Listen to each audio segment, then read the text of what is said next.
if ever you win the Ginoong Rizal competition, how would you promote Rizal as a whole, as a province, to the national or international pageants? Well, I always join pageants with a reason, and if I were going to represent Rizal in a bigger stage or in a national stage, I would highly put Rizal in a way that we are the art capital and we have a lot to offer. Regardless of how small our province are, we people come together for us to unite and give inspiration, and that is the reason why I always join pageant, and I will carry that aspect towards the national stage. Thank you.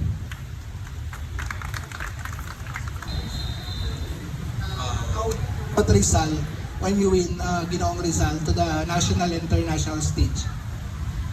Well, of course po, gagamitin ko po yung opportunity ko na makipag-coordinate, of course, sa mga government and also the work hard people po para at least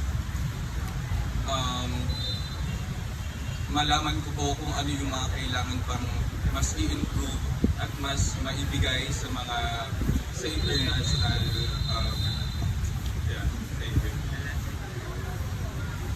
Mapopromote ko po yung result into a national stage by I think it's not a secret that I've already joined a national pageant before, but I represented my mother's hometown. I dedicated that fight for her because she's very important to me. And I would be promoting our hometown by representing it, by being proud of where I am, by being a true Rizaleño in an international or national stage.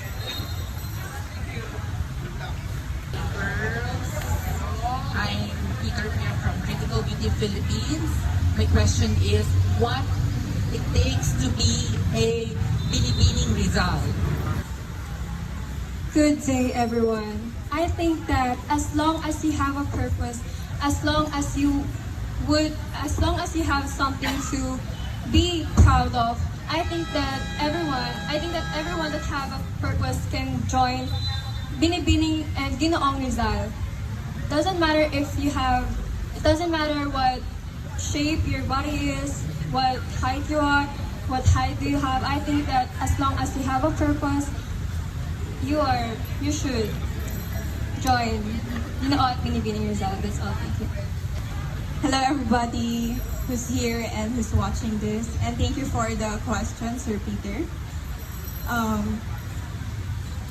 I am competing with a lot of beautiful girls, and I think what I offer is that my beauty, because I am beautiful with a heart because my idol is Pia Wurtzbach, and I think that we all have the voices, we all have the purpose. But what's important is that we act. We act beautifully, gracefully when facing problems with our municipality, with our province. And I think if you could act for other people, that's what makes you a Binibining Rizal. Because a Rizaleñan is someone who's there for their people.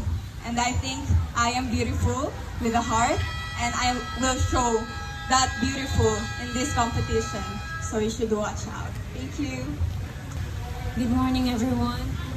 I am Sarah from San Jose City of Antipolo. I believe it takes to be passionate, dedicated, and being able to express your true self to become a Binibining Rizal. You should be passionate enough to be able to invest your time and effort in joining this pageant. You should be dedicated enough that you are able to participate in any events that has been conducted in this pageant. And also, the most important thing is being able to express your true self. Being able to express your true self is where the people, the judges, and everyone in Rizal will see how you connect to them. Because I believe being a beauty queen, you should be relatable. You should be relatable. You should be able to connect with the people, not only the people of your age, but also the people of different aspects, of different religion, different ethical or or different community, different ages, and different religion. With that, being relatable is something that every beauty queen should have. Just like our queen, CJ Opiasa. She is someone who is relatable, kind, and people love her for that. And I believe if the people love you or people love being around you, you'll become the true beauty queen the people is asking for. And you will definitely promote your Rizal, your province, our province Rizal, international stage, because once they see your value, they see your heart, they will see, okay, this is Rizal. She embodies the true Rizaleños because Rizaleños are kind, we are beautiful, we are also up there making sure that we progress each step of the way without also forgetting our roots. Thank you so much. Hello, good morning everyone. Again, I am Angelica Faith-Batil, all the way from San Jose, Antipolo City. I think what it takes to be a Binibining Rizal is someone who is very strong-willed person, and I am her. As you all know that I am competing with different ladies who have already won their titles in their respective municipality, and I am just a normal or a regular candidate of Binibining Rizal. And for me, it is something that pressures me, and it's also I also question myself if I can do it along with this beautiful and talented and also witty ladies. So as I said, it takes to be a strong-willed person like I am. I lost many times to my 4 pageants, but I am still here standing in front of you, proving to everyone that I can still do it even though I am not, or I don't have a title yet. So a Binibining Rizal is someone who is very strong-willed, and she believes that there is no stars that are too high for her to reach in this vast universe. Thank you. Okay, so boys naman, let's start from, sino ba hindi natawag sa boys? Why you should be the next Ginoong Rizal? Please come on front sa microphone. So, mabuhay ang ono. I am John Jefferson Belwa. So, I should be the next Ginoong Rizal. For me, I may not have a lot of experience compared to them, but I am here, fully dedicated, wholeheartedly to put all my efforts to work with this organization. And I want to bring my advocacy of culture and arts. I want to encourage the youth to participate in the activities of culture and arts. With that, we can help our country to grow our economy. At the same time, we can able to encourage the youth to save the Filipino identity for the future. Thank you po. Good morning, Angono. My name is John Rex Reyes and I'm from Barangay San Jose, Antipolo City.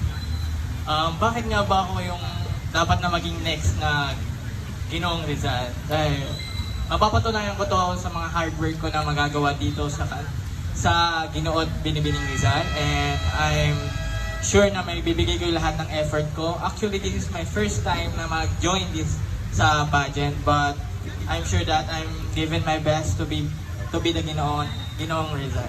And that's all for me. Thank you. Hello, Antipolo. Ewan naman. Why should be I the next Ginoong Rizal?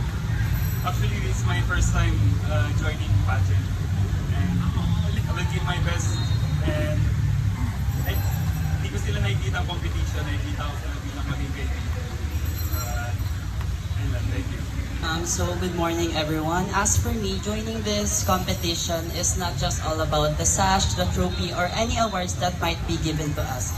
Joining this competition is about having a platform to express what we wanted to express, to show our advocacy with other people, not just as an Antipoleño. I wanted to show and showcase my advocacy not just to Antipoleños but to the whole people, especially to the youth of Rizal. And I wanted to bring this aspect as a future or might be the Ginoong Rizal, to bring those aspects in international pageant and national pageant, to be able to express what I wanted to express in Antipolo City and be able to provide and showcase that with other country. That's all. Thank you.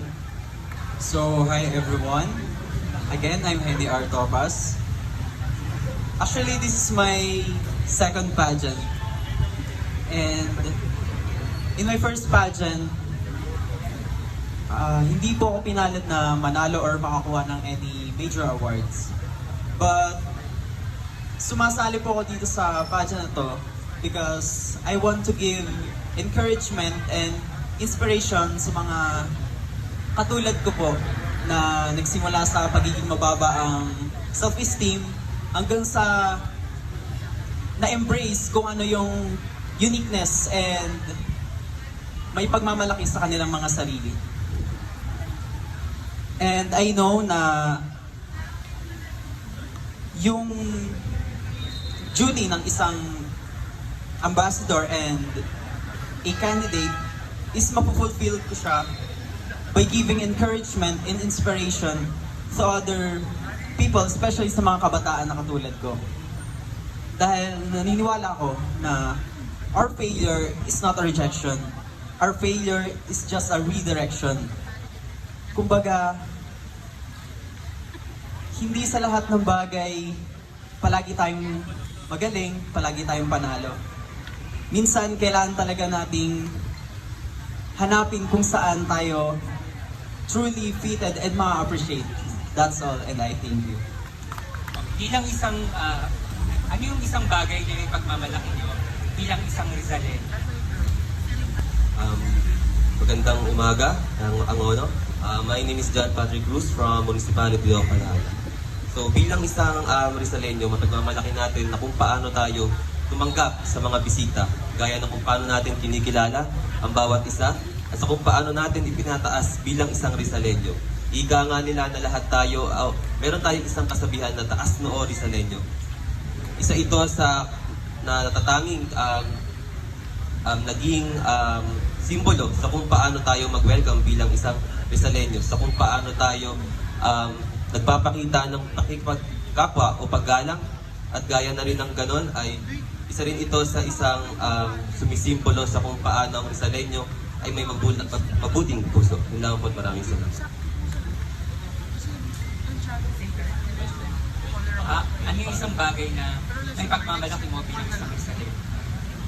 Ang isang bagay na pinagmamalaki ko bilang isang Rizaleño ay ang pagdiriwang ng kapistahan ng iba't ibang kapistahan ng buong Rizal. At masaya natin itong pinagdiriwang. At ang pagbibigay ng oportunidad na trabaho para sa mga mamamayan.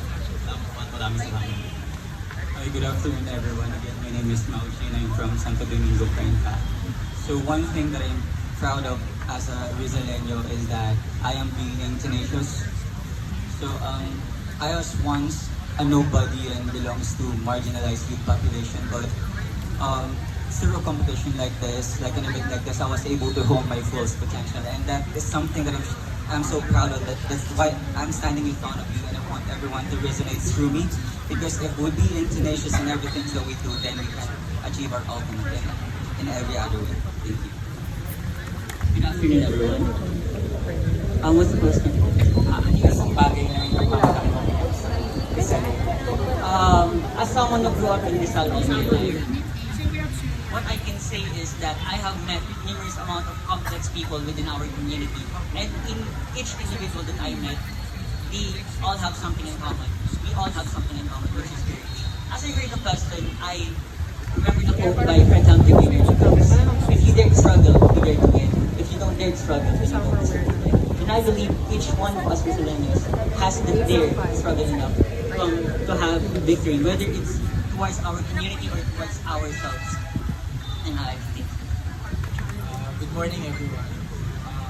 Ang mapagmamalaki ko sa bilang isang Rizaleño ay ang kabutihan ng mga tao. Na kahit sino bisita, kahit anong klaseng bisita ang ating makasalamuha, patuloy natin itong sinasaludo ng masaya. Sa kahit anong problema ang ating makasalamuha o mangyari, ay ating inaharap ng masaya. Ilang po.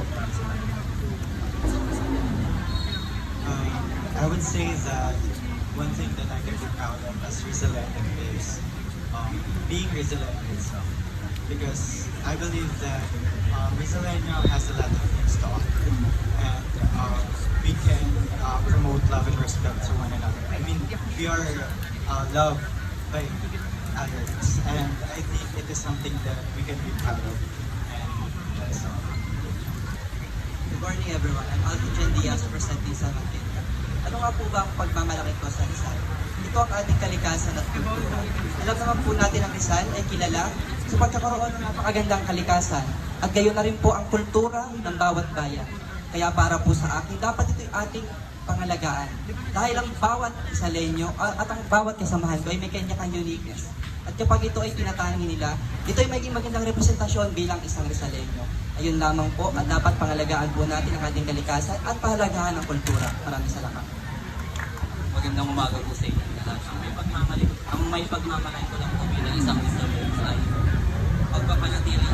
pagpapanatili sa ating kalikasan. Dahil ito po ay naging turismo na sa ating Rizaleño, lalo na po sa mga darating tag-init at yun lang po sa akin. Hey everyone, good morning. My name is Primo from Cardona. So, one thing that I can take pride of being Rizaleño is that a Rizaleño, basing from its historical heritage, a Rizaleño has that strong power of will, that grit in times of circumstances or challenges they have faced and take their chin up on different struggles. So basically, this grit has given us opportunities to promote our cultural heritage, our environment, our arts, our talents, and basing from the theme of this Ginoong Pilipinas Rizal, the inclusivity on and expressing one's talent and being able to help promote the programs like Just Green and different programs of Rizal on the national stages. So basically, that strong power of grit is one of the traits of being a Rizaleño. Because as for anyone else, anyone who bears that deepest why, anyone who has that deepest why can almost bear anyhow.